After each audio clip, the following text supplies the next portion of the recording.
En las últimas décadas han descubierto en nuestras tierras tesoros arqueológicos que tienen un valor universal y que revelan episodios de la historia de Chile que no siempre están en la memoria colectiva o que simplemente se desconocen. ¿Cuáles han sido esos grandes descubrimientos? Al sur de Chile, a unos 28 kilómetros al suroeste de Puerto Montt, se encuentra Monteverde, un asentamiento humano al aire libre ubicado a las orillas de un pequeño arroyo. ¿Cuál es su valor? Se trataría del asentamiento humano más antiguo de América. El lugar fue descubierto por accidente a mediados de 1970 y en 1977 se inició la excavación del sitio. Las investigaciones arqueológicas han brindado hallazgos notables e inesperados y que explican la importancia de este lugar para Chile y para la humanidad.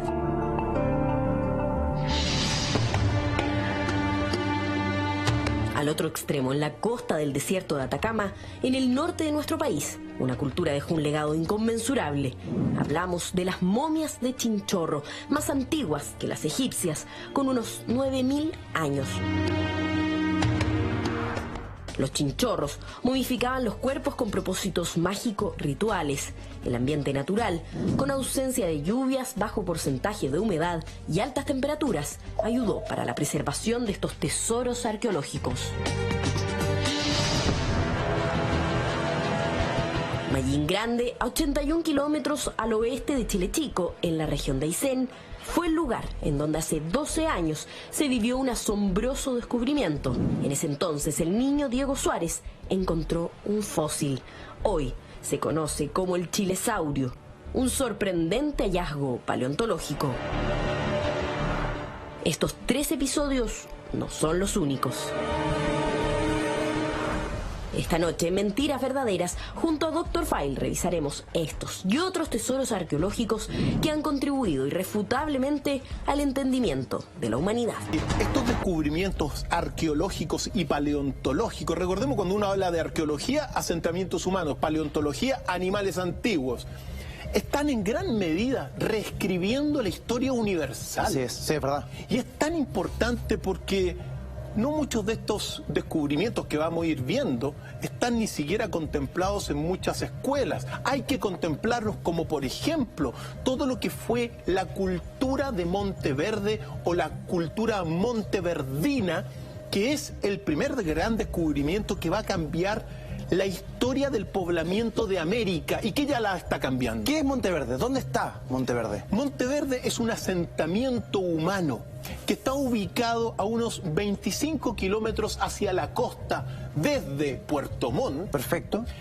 Que, según todas las investigaciones, es el asentamiento o la población humana más antigua de América. Mira. Entonces, ¿por qué esto es relevante? Porque uno se tiene que recordar todo lo que es la teoría, que ya en la teoría o hipótesis del poblamiento de América a través del estrecho de Bering. Exacto. Que es la tradicional. Recordemos que según esta visión, hace unos 14.000 años a 13.000 años, debido a toda la glaciación, se generó un puente de hielo allá en Bering, en el Polo Norte. Exacto. Que unió todo lo que era Asia con todo lo que era América. Perfecto. En ese momento, hace 13.000 a 14.000 años, un grupo de migrantes y de gente provenientes de las regiones orientales de Asia, siguiendo algunos animales de caza, cruzaron el estrecho de Bering, bajaron y, de alguna forma, según esta tradición histórica y según este consenso, comenzaron a poblar América. Ok. Primero fueron los primeros pobladores, estamos hablando de hace 13.000 años atrás, 12.000 años atrás. Culturas completamente nómades. Nómades, fueron los Nadede. Pero después, poco a poco, aparece todo lo que es el descubrimiento del asentamiento o de la llamada cultura de Clovis. Porque claro, estos mongoles orientales que vienen persiguiendo a los animales se asientan en América y en un momento dado aparece la cultura de Clovis, que va a ser de alguna forma bajo esta visión, o que fue bajo esta visión la primera cultura de América y que sustenta este poblamiento por el oriente. La cultura de Clovis, Eduardo, fue descubierta en 1929, muy relevante, por un indígena de 19 años, así comienzan siempre las cosas en gran medida, que encontró unas puntas de flecha, las puntas de flecha Clovis, que se llamaba Ridgely Whitman. Y les envió una carta a todo lo que se llama el Instituto Smithsoniano. El Instituto Smithsoniano es un instituto de educación e investigación dependiente del gobierno de los Estados Unidos. Entonces, 3 años después, en 1932, se comienza a generar una excavación en todo lo que es esta región de Clovis, Nuevo México, a cargo de Edgar Billing Howard. Y efectivamente descubren un asentamiento humano que fue datado por el radiocarbono 14 posteriormente en 1949 con una datación de antigüedad de 12.900 años. Dijeron, ok, esta es la primera civilización de América. La primera cultura. Claro. Y efectivamente, claro, eso ocurrió. Es decir, esta migración ocurrió. El tema es que lo que vamos a ver ahora cuestiona toda esta visión. Pero eso es lo que se digamos, se llegó a un consenso, porque posteriormente, en 1949, después, se juntan todos estos investigadores del Instituto Smithsoniano, y llegan a lo que se llama el consenso de Clovis. Y el consenso de Clovis te dice que en realidad América se pobló por el estrecho de Bering, provenientes de estas migraciones del oriente, y que esas migraciones llegaron hasta Sudamérica. Perfecto, hasta ahí todo bien, eso es lo que creemos. Pero ¿en qué momento entra Monteverde al puzzle? ¿Y por qué se cree que Monteverde es la primera civilización por sobre Clovis? Efectivamente. Esto comienza la historia. Piensa tú que durante 100 años, esto que te acabo de contar, se estudió. Fue una verdad. Fue una verdad científica. Pero en 1973, en aquel convulsionado año de 1973, un grupo de campesinos que vivían a 25 kilómetros de todo lo que es Puerto Montt, campesinos de la familia Barría, en un momento dado, a punta de picota y pala, cambiaron el curso del arroyo Chinchihuapi. Y claro, lo cambiaron porque tenían que hacer pasar a los bueyes, etcétera. Entonces lo cambiaron el curso. A partir de esto, al año siguiente, claro, que lo que sucedió, la erosión debido a este cambio de curso comenzó a mostrar una serie de hallazgos paleontológicos antiguos. Y la familia Barría lo que encontró es una gran muela. Una muela. Una muela. Fue lo primero que encontró, y otros utensilios extraños, pero lo primero y significativo fue el hueso de una muela de un gonfoterio. El gonfoterio es un antepasado de la familia de los mamuts, que es una especie de, por decirlo así, como un elefante antiguo. Sí, un gran elefante, sí. Entonces, esta familia lo mantuvo desde 1974, lo guardó debajo de la cama, este tremendo molar de este gonfoterio. Claro. El porte de una manzana debe ser una muela de mamut. Y bastante grande. Entonces, comenzó a pasarse de oído, de boca en boca, tú sabes cómo son las cosas que habían encontrado, hasta que en 1978, producto de que habían escuchado que esta familia Barría tenía este molar extraño, apareció en toda la región de Monteverde Luis Werner y Carlos Jürgen. ¿Quiénes son ellos? Que son dos jóvenes en aquel entonces, simplemente que dijeron, mira, esto es extraño, partamos a ver. Hicieron una expedición así como cualquier persona parte allá. Y claro, precisamente encontraron, ni siquiera habían entrado a la universidad, eran adolescentes, y encontraron en su momento dado a la familia, y la familia les mostró esta cosa, dientes de gonfoterio, esta muela. Pues bien, al otro año, según narran ellos mismos, entraron a la Universidad Austral Y fueron y le mostraron este diente a Mauricio von Maele, Ya. que era el decano en aquel entonces de la Facultad de Humanidades de la universidad. Y claro, tan pronto ve esto, 1978, se van para allá a la universidad y comienza una excavación científica al mando del arqueólogo Tom Dillehay. Ahí, en esta misma zona donde habían encontrado a Samuela, En ese mismo arroyo que había sido modificado. En el famoso arroyo Chinchihuapi, ¿ya? Y Tom Dillehay, en 1978, con 4 alumnos de bachillerato, comenzaron la investigación científica. Ya. Y claro, ¿qué es lo que van descubriendo? En términos bastante exactos, encontraron 380 elementos arquitectónicos 300. y herramientas hechas de madera.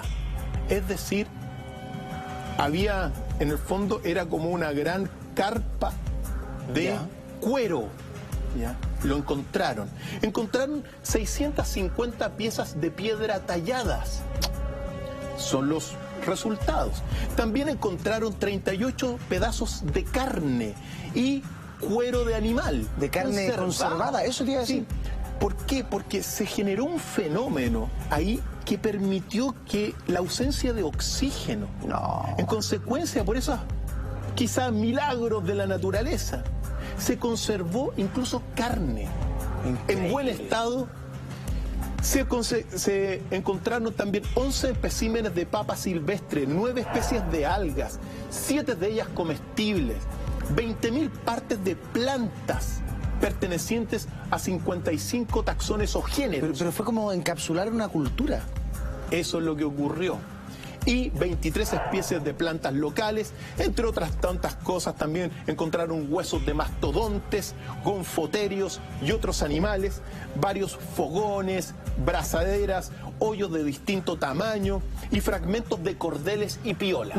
Una cultura completa, encapsulada, guardada en cuero y conservada en los alrededores de Puerto Montt. ¿Y qué es lo que sucedió ahí en ese momento? Cuando estaba investigando Tom Dillehay, se dio cuenta que el asentamiento era muy distinto al asentamiento de Clovis. Ya. Y en consecuencia mandó a hacer, bueno, los exámenes de carbono 14. Ya, espérate, a ver, que casi como para redoble de tambores. Y aquí el redoble de tambor. Porque finalmente los exámenes de carbono 14 arrojaron una antigüedad del sitio primero, el Monteverde 1, de 14.800 años. Es decir, ¿Y el de Clovis era? de 12.900 años. Se cae la teoría de Bering. Efectivamente, se cae la teoría de Bering. Incluso las dataciones más exactas de Clovis, hechas, porque esa del 12.900 fue hecha en 1949, y las dataciones del 2007 datan a Clovis en el 11.050. Pero- Y sin embargo, lo que es Monteverde está datado en 14.800 años de antigüedad. Pero Cristian, esto es un golpe para mí.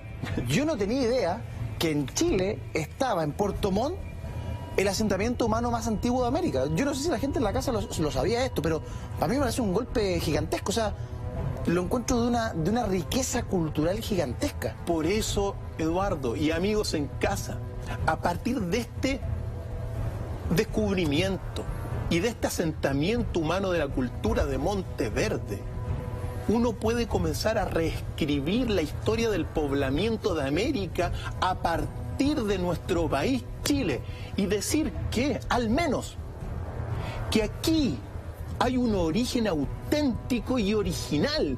Este descubrimiento replantea todo lo que se ha enseñado por el hemisferio norte a todo el mundo, que en realidad nosotros somos el resultado de una Claro. migración. No, aquí en Chile hay al menos un origen cultural ¿Y esto verdadero. es reconocido por la academia? Sí, afortunadamente, no hace mucho tiempo, esto fue reconocido oficialmente por todos los científicos y se aceptó y se ha aceptado ya a nivel de un consenso de que aquí Monteverde, ahora junto con otros asentamientos también en Brasil como la Piedra Forada y en otras partes, como que esto es muy antiguo y que no responde a las inmigraciones provenidas del oriente a través del estrecho de Bering. Por lo tanto, todo lo que estamos viendo en pantalla, esta región de Monteverde, muy cerquita de Puerto Montt, es un patrimonio universal. Y todo gracias a la familia Barría. No, increíble. Y a partir de esto uno puede comenzar a reescribir la historia, porque se pregunta uno, bueno, ¿cómo surgieron ellos? ¿De dónde surgieron estos monteverdinos? Y ahí vienen, claro, se amplía también el contexto de investigación, claro, en el sentido de que, bueno, quizá provinieron en la era de glaciación, provinieron desde todo lo que es el Polo Sur, o quizá vinieron desde la misma Polinesia y se asentaron. Pero también muy relevante dentro de esto, es tan importante para el alma de nuestro país, porque estamos diciendo que tenemos un origen distinto al que se habló durante más de 100 años. Claro. También, ¿por qué? Porque muchos de estos rasgos que están en la cultura monteverdina están presentes posteriormente en pehuenches. Es decir, esta cultura habría influido también posteriormente en los habitantes del sur de Chile, patagones y otros tantos, cahuéscar. Entonces, estamos hablando de que tenemos una riqueza étnica, cultural, original y auténtica en nuestro país. Esto tiene que llevarse a la educación, esto tiene que ser conocido no solamente por unos cuantos investigadores, sino que por todos los colegios de nuestro país. Ahora, en el estrato que se investigó fue de 14.800 años, pero hay estratos más bajos. ¿Siguieron excavando? Sí, y que al menos las indicaciones en todo lo que se llama el sector de Monteverde 2 han encontrado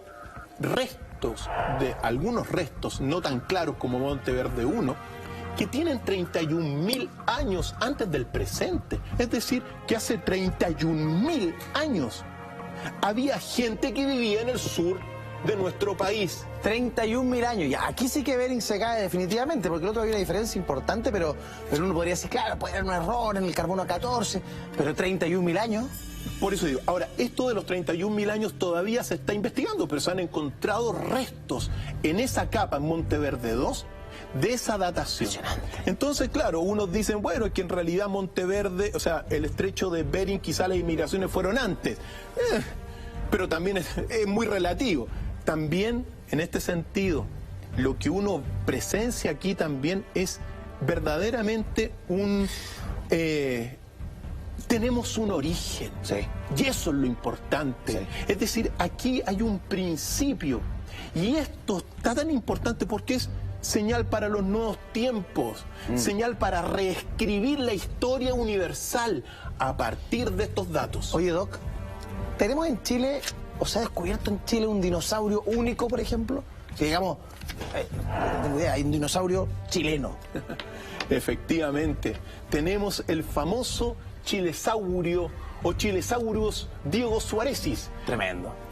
A ver. ¿Por qué es relevante esto? Porque es verdad que aquí en nuestro país se han encontrado no solamente algunos mamuts, gonfoterios, el milodón también, sino que este dinosaurio, que vivió hace 150 millones de años en la región de Aysén y en la Patagonia, y que fue descubierto en el año 2004 por un joven cuyos padres eran paleontólogos, que se llama Diego Suárez, que de repente llegó era niño él, y según él mismo cuenta, le gustaba porque seguía lo que, efectivamente, y recogía cosas, y bueno, y descubrió allá en el sur unos pequeños restos de un fósil que terminó siendo, con el paso del tiempo, el llamado chilesaurio.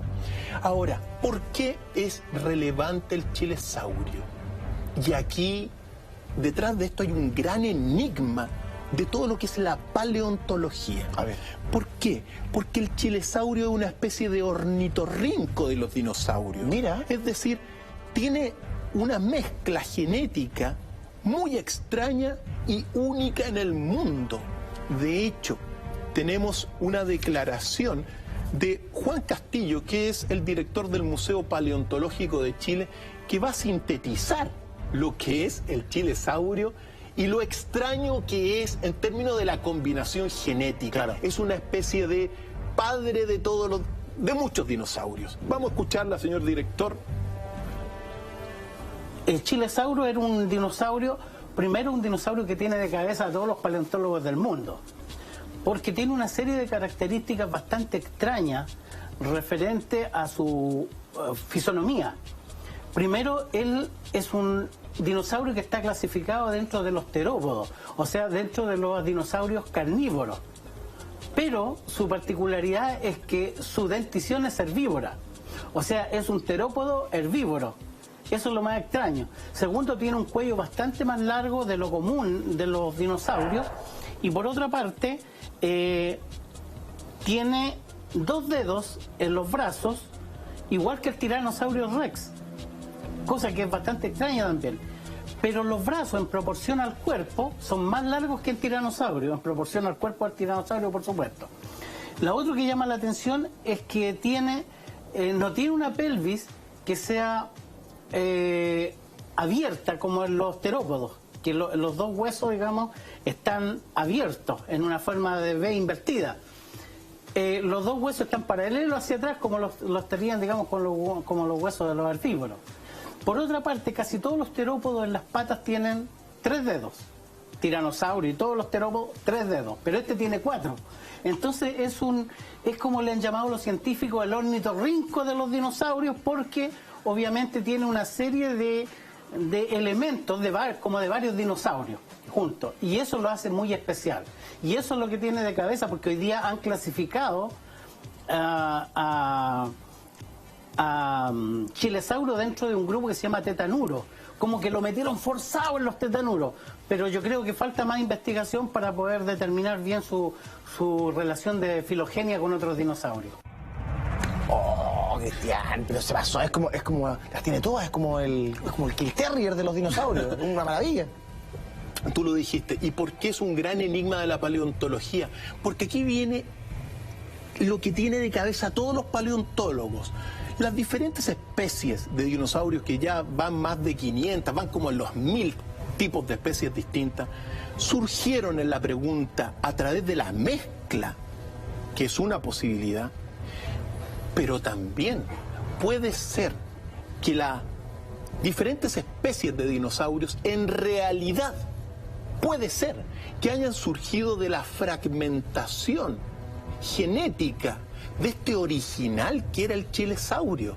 Es decir, claro, del chilesaurio surgen los herbívoros, pero también pueden surgir los carnívoros. El génesis de todo. Entonces es muy relevante porque estamos frente a un enigma paleontológico, y es posible que en realidad todo esto, todas las especies, más que una mezcla, quizá hayan surgido de una fragmentación de este original, que es tremendamente extraño y enigmático. Cristian, hemos hablado del chilesaurus, hemos hablado de Monteverde, el primer asentamiento de América, pero quiero hablar de los petroglifos de Coquimbo. ¿Es cierto que existen estos petroglifos y que tienen incluso formaciones que podríamos entender como extraterrestres? Viajemos entonces a lo que se llama el Valle del Encanto. Qué lindo. Cerca de Ovalle, le mandamos saludos, cerca de las termas Socos también. Qué lindo. Porque el Valle del Encanto es un valle primero que está ubicado al lado en el estero Punitaqui y que guarda estos registros arqueológicos. Ahí estamos con uno de los extraterrestres. Anduvo por allá, doctor. Efectivamente. Es decir, hay unos petroglifos y unas pictografías que son características de la llamada cultura Molle, que habitó esa región del 500 al 700 después de Cristo, pero que hay rastros de grupos de cazadores del torno del 2000 antes de Cristo, ¿ya? Entonces, si nos detenemos en esa fotografía, señor director, una de las cosas sorprendentes que ha llamado muchísimo la atención, aparte de otras, es estas figuras que, bueno, si uno las aprecia bien, son lo que se llaman los llamados extraterrestres del Valle del Encanto, porque son unas figuras humanoides con 4 dedos. 4 dedos. 4 dedos. Entonces son tremendamente extrañas, forman parte de esta arte rupestre y que son tremendamente enigmáticas y que hoy por hoy está llamando la atención de muchos investigadores que buscan, bueno, alguna explicación a por qué tenían 4 dedos. Claro. También en este Valle del Encanto es una zona magnética, es una zona de una tranquilidad, es como que el tiempo se hubiese detenido en algún momento dado. Está muy pocos kilómetros de Ovalle, como lo había señalado, sí.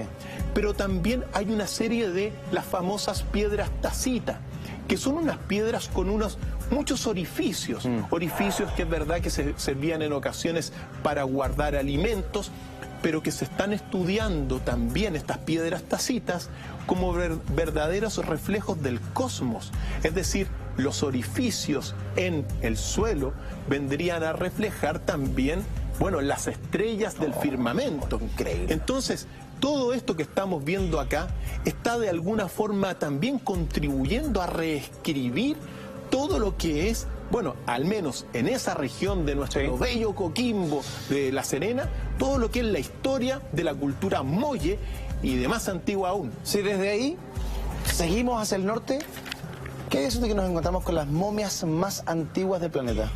Las momias Chinchorro, momias recientemente descubiertas en términos relativos, porque en realidad Max Uhle fue el primero que las descubrió a principios del siglo XX. Ya. Pero ¿por qué son relevantes? Porque dentro de toda la historia universal, siempre uno había visto a las momias siempre reflejadas de alguna forma en Egipto, claro, en la gran momia de Tutankamón y otras tantas momias. Pues bien, lo que tenemos acá es el patrimonio más antiguo respecto de momias que existen. Estas momias datan del 7000 antes de Cristo, es decir, del 5000 antes de Cristo, es decir, hace 7000 años. ¿Y las de se momificaban? ¿Y las de Egipto? Las de Egipto datan del más o menos 3000 antes de Cristo, por poner una fecha referencial. Mira. Aquí, en todo lo que es la cultura de Chinchorro, que se extiende desde el puerto de Hilo en Perú hasta Antofagasta, sí, bueno, es el asentamiento y la cultura donde más, digamos, donde están las momias más antiguas de la tierra entera.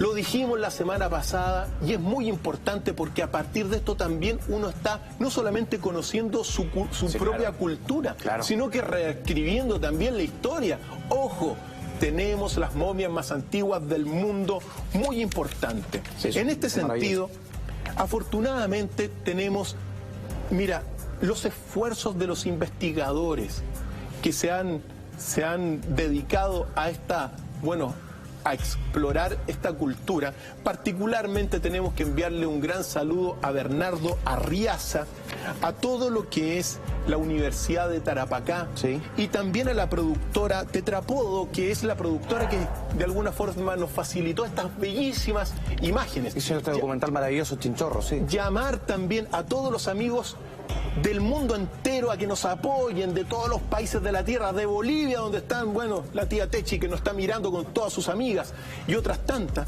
decirle que nos apoyen para transformar a las momias de Chinchorro en un patrimonio de la humanidad a través de la Universidad de Tarapacá. Es muy relevante, ¿por qué? Porque son las más antiguas del mundo, un proceso de momificación que lo que buscaba era, de alguna forma, la continuidad del alma humana a través de de estas momias. Y se necesita mucha ayuda, muchísima ayuda. Para su conservación. Efectivamente. De hecho, entre las personas que trabajan, aparte de Vivian Standen, Iván Núñez, Juan Chacana, Virgilio Chapaquiase, Hans Niemeyer y muchos otros,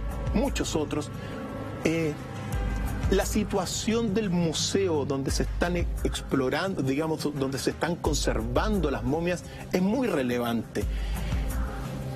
A partir de esta investigación y de estos, digamos, esfuerzos de la Universidad de Tarapacá, uno comienza a descubrir este patrimonio. Primero desde lo macro. Desde lo macro está precisamente la antropóloga Vivian Standen, que tiene una declaración para que nos vayamos metiendo en esta riqueza cultural ¿Qué significan las momias de Chinchorro? Para ir redescubriendo, reviviendo esta cultura y reescribiendo la historia. Tenemos la declaración para ir conociendo a estas momias. Vamos, señor director. No se encontraba un sitio de esas dimensiones, de esas características, con esa cantidad de cuerpos desde comienzos de siglo, cuando Max Zülle había excavado en ese mismo lugar. Por su magnitud, por la diversidad de prácticas mortuorias que contiene ese sitio, por la profundidad cronológica que tiene, es, diría yo, uno de los sitios que más ha aportado para entender la cultura Chinchorro. Lo interesante es que aparece como un grupo, nosotros decimos familiar, ¿no? No tenemos todavía cómo probarlo si efectivamente habían relaciones de parentesco biológico, pero es bastante probable que si entierran a un conjunto determinado de individuos en el mismo lugar, con una cercanía física de estar pegados unos con otros, o las guaguitas sobre los pechos de las mujeres, es porque en vida hubieron nexos afectivos importantes. Muy y relevante el trabajo que está haciendo la Universidad de Tarapacá en torno a las momias de Chinchorro, las cuales conozco, estaba ahí presente viéndolas, visitándolas, y es impresionante. Fantástico, querido Eduardo, porque se está reconstruyendo en este sentido de la cultura Chinchorro. Claro. Y precisamente a través de las mismas voces de Bernardo Arriaza, escuchemos cómo se van de alguna forma reconstruyendo esta cultura riquísima para nuestro país y para el mundo entero. Vamos, señor director, a escuchar las conclusiones. Los resultados que estamos obteniendo son bastante interesantes, porque todo apunta a que son poblaciones adaptadas a medio ambiente marino, costero, durante miles y miles y miles de años. M1T1C6 era un hombre joven. De estatura baja, más o menos 1,60 m. Lo que sí son poblaciones muy robustas, seguramente por la actividad cotidiana de estar buceando, mariscando, una actividad física continua en el mar. Durante miles de años la gente vivió en la costa porque ahí estaba la gran despensa de estas poblaciones. No practicaban la agricultura. Entonces, los recursos de subsistencia en términos dietéticos de estos valles eran muy paupérrimos. Como ya decía, esta diversidad de formas de tratar a los muertos nos demuestra que es una tradición cultural de cazadores, pescadores y recolectores marítimos que complementan recursos terrestres, pero básicamente su mundo giró en torno al mar, ¿no? Eso lo vemos en la dieta, en la tecnología, en los lugares donde están los sitios, etcétera. También hemos observado algunas enfermedades asociadas a la subsistencia costera. En algunos casos se encuentran evidencias de exoctosis auditiva, que son pequeñas lesiones que se producen en el oído, en la parte externa, un crecimiento benigno, producto de la zambullía, de las aguas heladas. Hemos observado también otras patologías a nivel de la columna, que son especies de traumas, que se llama espondilolisis, producto de la hiperflexión de la espalda, seguramente al estar cazando, tirando el lanzadardo, los arpones. Con algunos elementos de análisis de su cabello hemos detectado que en algunos de estos casos tienen alta concentración de pediculosis, y eso también nos ayuda a entender un poco la dinámica social y biológica de estas poblaciones. Qué maravillosa la investigación. Cristian, ¿cuál es la cosmovisión de ellos? ¿Por qué momificaban? Muy importante. Momificaban primero porque ellos pensaban y tenían la visión de que las almas acompañaban a los vivos a través de las momias. Es decir, no es que se vayan al cielo ni a ninguna parte, sino que como eran tribus y un pueblo bastante reducido en términos de sus habitantes, claro, muchos debido a la misma alimentación, que a veces era bastante dificultosa, había muchas guaguitas que morían también a muy temprana edad. Entonces, de alguna forma, para sentirse acompañados de estos, digamos, de sus deudos, los momificaban. Y en este sentido, la visión de la cultura Chinchorro es que en realidad las almas acompañan a los vivos dentro de este plano, digamos, dentro de este mismo plano, pero en otra dimensión. Claro. Entonces, muy relevante. No es que estuviesen en el otro lado, que se fuesen al cielo, sino que acompañaban. Y en ese sentido se sentían juntos. Y por eso quizás también la calidad de la momificación, eran muy cuidadosos. Tremendamente, la técnica de momificación era reflejo, en palabras bastante sencillas, no solamente de sus visiones, de sus creencias, sino que del amor a sus seres amados. Por eso tenemos una declaración también concluyente respecto de precisamente la momificación, que es muy importante, en la voz de los grandes investigadores como Bernardo Arriaza. Vamos a escucharla. Cada cuerpo en cierta manera contribuye un poco a ir resolviendo los puzzles que tenemos, ¿no? ¿Qué pasó en la prehistoria? ¿Cómo fue? ¿Cómo era la gente? En este caso particular contribuye con un pedacito de la historia, ¿no? Y si vamos agregando más casos, podemos tener un estudio de la población. Si uno tiene que extrapolar de la momia, del medio ambiente, a la comunidad, a través de este individuo podemos ver que efectivamente las poblaciones ponían mucho cuidado, mucho cariño por cuidar a sus deudos. Una vez que eran terminadas estas momias, las depositaban en lugares cercanos a sus viviendas, donde las visitaban, las repintaban, las veneraban. Es decir, estos muertos nunca realmente estuvieron muy despegados de los vivos, sino que utilizando los mismos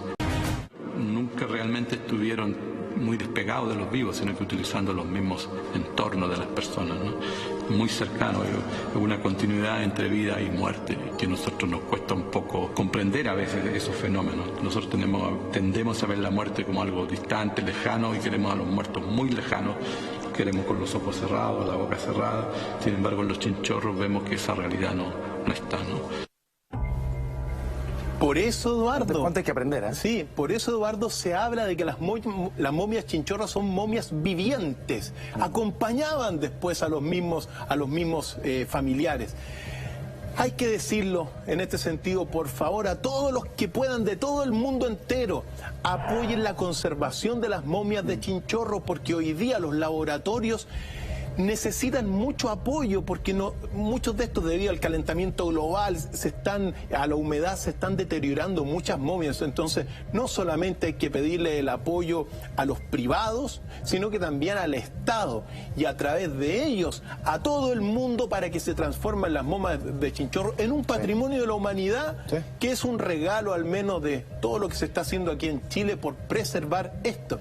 Y también hay muchos asentamientos en el norte, en toda la región, que están viéndose deteriorados y que guardan tesoros que están reescribiendo la historia. Así que, por favor, llamado siempre totalmente a que apoyemos las momias de chinchorro, que las cuidemos y que las transformemos con la ayuda de todo el mundo, porque nos ven en todos los rincones de la tierra, en un patrimonio de la humanidad. Totalmente, no, adhiero completamente a tus palabras, me parece súper bueno el llamado. Cristian, siguiendo en el norte de nuestro territorio, nos encontramos con otro tremendo tesoro, otro gran tesoro arqueológico, el gigante de Atacama. El gigante de Atacama es una figura antropomorfa, que es la que estamos viendo acá. Está, como tú lo señalabas, en Atacama, muy cerca de la ciudad, 86. Lo relevante de este gigante de Atacama, o también el llamado geoglifo del Cerro Unita, que es, dentro de los geoglifos que hay en la Tierra, la figura antropomorfa más grande de todas. Mira. Entonces, muy relevante, porque claro, al norte está la Pampa de Nazca, con todas las maravillosas líneas de Nazca, que hay muchísimas líneas rectas. Incluso hay un humanoide también allá. Pero dentro y en el mundo hay muchos geoglifos. Sin embargo, el más grande de todos es el que tenemos aquí, y que está evidentemente en el flanco noreste del Cerro Unitas, y que es muy relevante. ¿Por qué? ¿Por qué se hizo esto? ¿Quién lo hizo? Ahí están los grandes misterios, pues. Grandes enigmas que lo estamos de alguna forma tratando de desentrañar. En este sentido... Es que ¿sabes qué, Cristian? Yo lo miro y te está saludando, o sea, trata con las manos así.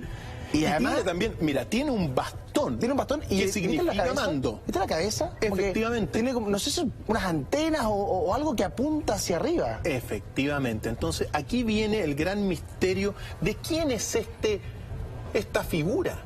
Entonces hay algunas teorías que hablan que en realidad es el dios Tunupa, Tarapacá, que recorrió primero el río Titicaca. Ya. Otros señalan que en realidad este es uno de los registros de lo que se llaman los dioses Viracocha.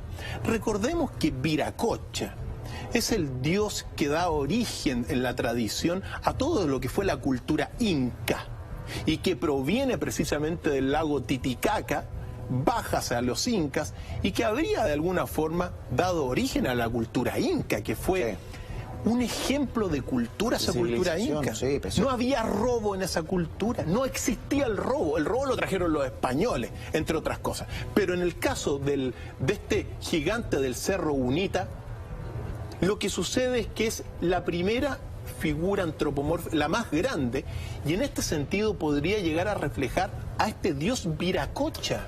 Entonces, es tremendamente enigmática. Sí. Tiene 86 metros de largo. ¡Qué grande! 86 metros, eso es lo que es. También tiene una especie de plumas en las rodillas, ¿ya?, que muestra en este sentido que son unas alas, una especie de alas de plumas en las rodillas, que significa, según los expertos, jerarquía. Ya. Y también el bastón de mando, jerarquía, y esta especie de, líneas que surgen de la cabeza. La corona puede ser. De coronas y mirando al cielo. Uno se pregunta, ¿por qué se está mirando al cielo? Claro, esto se ve de muy lejos, pero ahí está el gran misterio de que, quizá estaba mirando hacia las naves voladoras de la antigüedad que aterrizaban en la Pampa de Nazca. Gran misterio. Así que muy relevante este geoglifo. ¿Por qué? Porque forma parte, es la figura más importante de más de 500 geoglifos que están en la región. 500 geoglifos, y muchos de ellos se están deteriorando debido, a las incursiones y a la no preservación. Sí, claro. Es muy importante que nuestra ciudadanía sepa de esto para que las vayamos integrando en nuestro corazón para el futuro. Esto en un país desarrollado, esto estaría cercado, con acceso restringido. Yo tuve el placer de ir a Galápagos una vez a hacer un reportaje, y en Galápagos el sendero está muy determinado porque puedes pisar una concha, porque puedes romper el caparazón de una tortuga muerta hace 100 años. Entonces se cuida mucho el patrimonio. Y aquí esto es de libre acceso, ¿no? De libre acceso, y por eso mismo muchos de estos geoglifos, ojo, son más de 500, se están viendo deteriorados. ¿Por qué? Y esto es relevante. En este país se ha instaurado durante mucho tiempo la idea del progreso. Y todo lo que es la tradición se ha dejado atrás. Entonces, es muy importante que, así como hay progreso, rescatar nuestros orígenes, porque quien no conoce los orígenes, no conoce su propia alma en ese sentido. Así que, muy importante cuidarlos y tratar de llamar nuevamente a la preservación de todos estos sitios. Hay un tesoro arqueológico, mensajes de arriba que hay que seguir investigándolos. Doc, en este recorrido de los grandes tesoros arqueológicos y paleontológicos de nuestro país, imposible dejar afuera a los icónicos y enigmáticos moais de Rapa Nui. Los moais de la isla de Pascua es evidentemente otra pieza fundamental en nuestro aporte a la humanidad. Los moais de Isla de Pascua son un patrimonio fantástico. Afortunadamente yo tuve la posibilidad de estar allá en 1995 haciendo una investigación durante el primer encuentro de los jefes del Triángulo Polinesio. ¡Ah, qué bonito! Ahí estuve, y uno tiene que decir que primero son tremendamente enigmáticos, que tienen primero, son lugares sagrados, porque los moais, recordemos, están bajo los aju, es decir, abajo están los deudos de todas las familias. se han encontrado en total, se han catalogado 1.400 moai. Unos 300 o más están bajo el mar, pero muchos de ellos están, digamos, en la tierra. Y en este sentido, decir que el gran enigma que hay detrás de todo esto es, bueno, cómo transportaban los moai. Y aquí uno tiene que hacer referencia a todo lo que, según la tradición oral, es la fuerza del maná. Allá en la isla de Pascua hay un lugar que se llama el ombligo del mundo, que viene a ser una especie de elipsoide, una especie de huevo de piedra, que te refleja al Dios que es esta biunidad, macho, hembra, inteligencia, mente, en un huevo. Pues bien, en ese huevo, ¿qué es este? Este es el ombligo del mundo. Un huevo, una elipsoide, la única figura geométrica asimétrica, que uno se sienta ahí a pedir que baje del cielo, particularmente del dios Makemake, una energía que es la energía del maná, y que según la tradición oral de Isla de Pascua, era la energía que le decía a los moai en las antiguas tradiciones: levántate y muévete. Y según esto era una energía telequinética. Los moai se movían solos. Evidentemente, esta es la tradición oral. Claro. Hasta el día de hoy. De hecho, en ese 1995, los 3 jefes del Triángulo Polinesio se reunieron en esa roca en forma de huevo a pedir que volviera el maná a la isla de Pascua. En consecuencia, ¿por qué esto es relevante? Porque esta cultura no solamente estaría relacionada con una energía divina que evidentemente en un mundo ultramaterialista se ha olvidado, así es, pero que también se relaciona la isla de Pascua con muchos lugares fundamentales de la tierra. En este sentido, son los llamados lugares que están construidos en una quinta dimensión. Son lugares donde, según la tradición, los dioses del cielo bajaron a la tierra para intervenir, al menos a los humanos.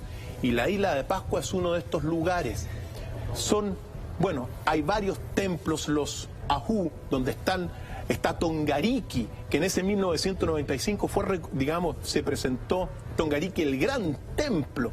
Hay unos moai de inmensas dimensiones. Dime, Eduardo. Cristian, ¿sabes qué? Quiero saber si la academia finalmente ha llegado a algún tipo de consenso respecto de cómo se hicieron los moai, o si sigue siendo un misterio. Se llegó al consenso. Los moai se hicieron esculpiendo las canteras de uno de los volcanes que está ahí. Están ahí. Eso es así. Entonces uno cuando va, hay unos moai muy grandes que están esculpidos ahí. Rano Raraku. El Rano Raraku, efectivamente. Al frente de todo lo que es el templo de Tongariki, que es el templo donde están los más grandes, el mayor templo, que es el que estamos viendo en pantalla. Pues bien, el gran misterio no es cómo se construyeron, el gran misterio es cómo los transportaban. ¿Por qué? Porque algunos han sostenido que se transportaban, hay muchas teorías, con unos palos que se ponían debajo. Claro. Sin embargo, hay unos moai que están puestos en unos acantilados. Entonces uno se dice, ¿cómo subieron los moai hasta esos lugares? Con poleas. Con poleas. Existía. Piensa tú también que el material de los moai es una palangonita, es decir, una piedra que se deteriora muy fácilmente. Entonces, si tú lo arrastras con todo lo que son cuerdas, se pueden deshacer. Entonces, sea lo que sean las explicaciones, uno siempre tiene que recordar esta energía del maná, esta energía que hacía a los moais moverse según la tradición. ¿Por qué? Porque nunca han habido muchos árboles tampoco en la isla de Pascua.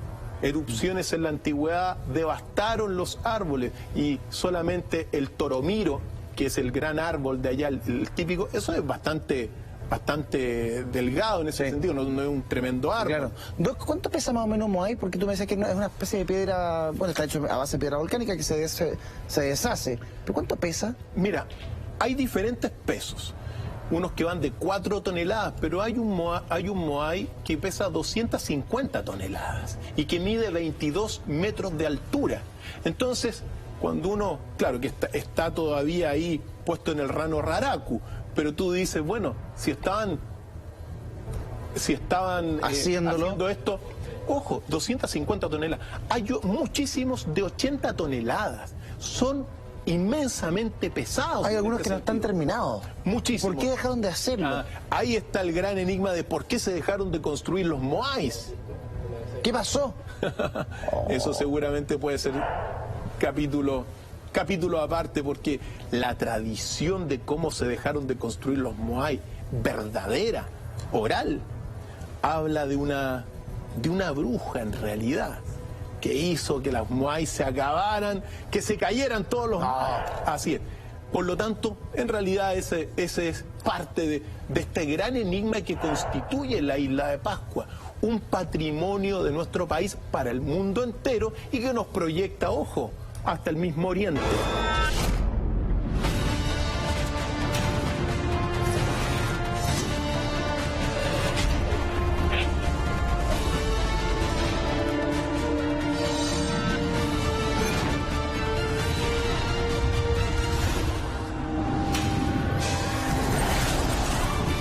Doctor Fire.